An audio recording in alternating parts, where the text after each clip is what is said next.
Okay, so we've talked about when our children are in conflict and in all kinds of situations, that really holding space and ensuring that they feel heard by when they're in conflict with each other, especially that they all feel heard by each other, and how often that's all that's needed, that to kind of create that space where everyone really hears each other, and each person who is in conflict and has been feeling really stressed about the whole dynamic feels like, okay, they've heard me, they understand what's going on, that often the conflict's dissolved. But sometimes there is more needed, as we've had some feedback from people. They want to know what happens when you do need to help a bit more actively beyond everyone feeling heard. And that's going into the collaborative problem solving and the collaborative solution creation. So that's what we wanted to focus on in this video.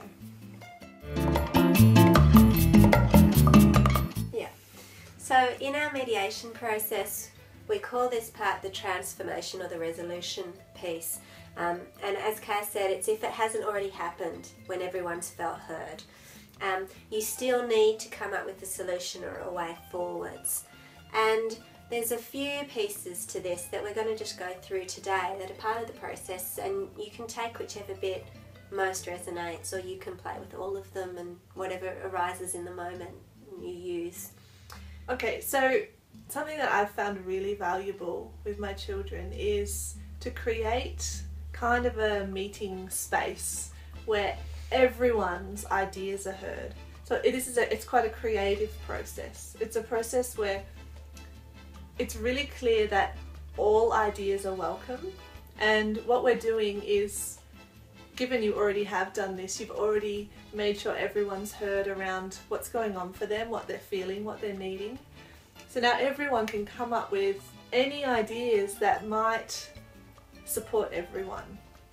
And I have found it really valuable to be a scribe in that process. It kind of creates a bit more structure and formality around the process, and it also helps me to not take control too much, to be more the support role, not the one who comes up with the solutions. So definitely creating a space where all ideas are welcome, and this is where they can be as wild and wacky as you like. So letting everyone know that you will get to the solution at the end, but before solutions happen, you need to come up with as many things as possible. So you could come up with 50 if you wanted, and one of them might be we all go live on the moon. Like, it doesn't matter how crazy it is. Get them all down. Like, go, is there anything else? And take turns and just keep sharing ideas and ensuring that everyone has their ideas heard.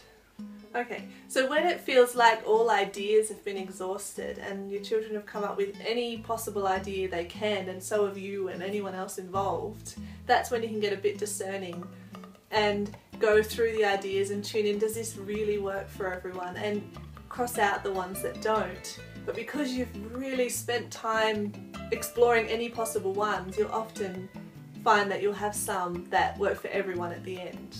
And there might not just be one solution. Quite often it's a blending of two or three ideas that all come together and that will work to be the solution at the end of the day.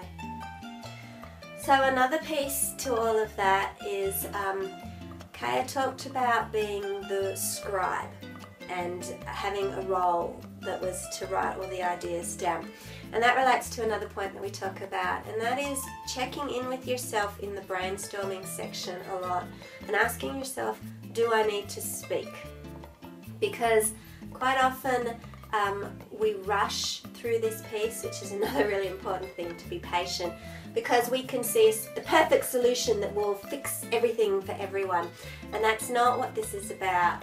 This is about allowing our children to own and claim the process. And so, do I need to speak is a really important mantra. And if you do need to speak, then it should be as a conscious, really considered choice. And less is definitely more in this situation. But one of the roles that you might need to perform and you might need to speak on is that continued piece of, does everyone feel heard? And depending on the group of children that you're working with, there a quieter child who holds back a bit? And is there a child that is more vocal and more confident in their opinions and their solutions? And making sure that the quiet child feels truly heard and that they've had a chance to raise their ideas, and that those ideas are seen as just as valid and equal as any of the other solutions coming on to the table or being written down. So there are kind of two pieces in there that I touched on. Checking that you're not just imposing solutions or offering solutions, because at this point that's not your job here.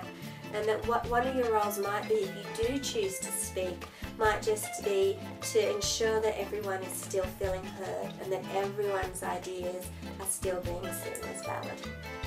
So another piece to consider when you're working with children who are trying to resolve conflict and they've reached that collaborative brainstorming section of it, which means that that intense emotion and the high emotion has been heard and been felt and expressed earlier. So you're at like a resolution, resolving, problem solving, brainstorming, how do we move forwards from here stage.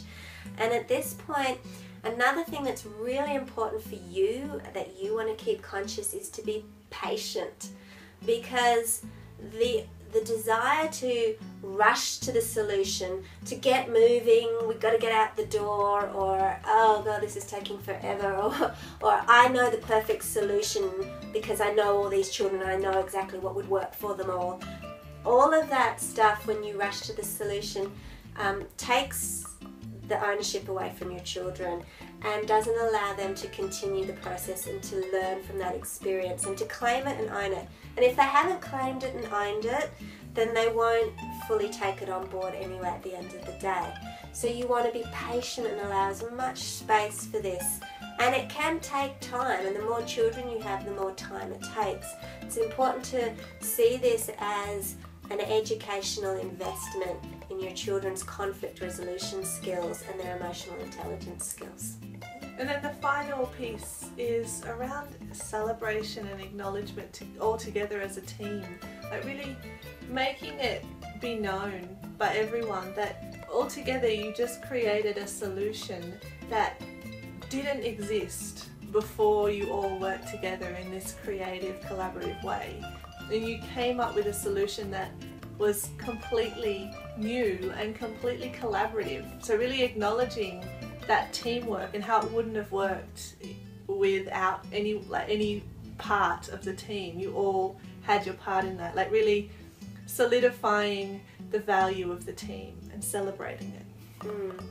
So the whole process of mediating conflict and working with our children when they're in a place of conflict and fight, at the start can be, you want to look at it as an investment in their skill set because it can take some time.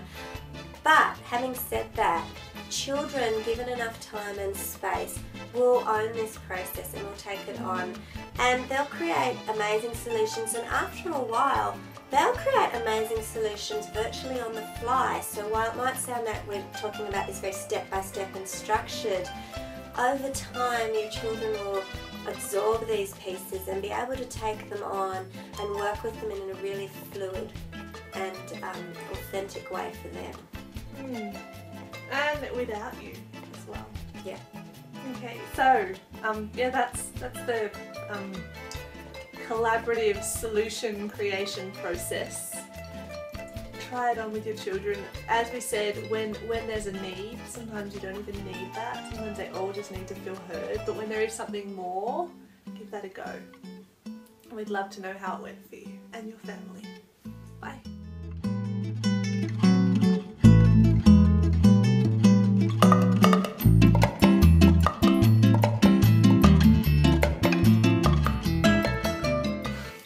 I'm like fighting, not sneezing. Okay, sneeze. I can't now, I need to sneeze, and that's right.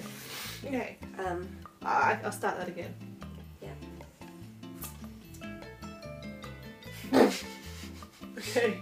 The end. The end. Goodbye.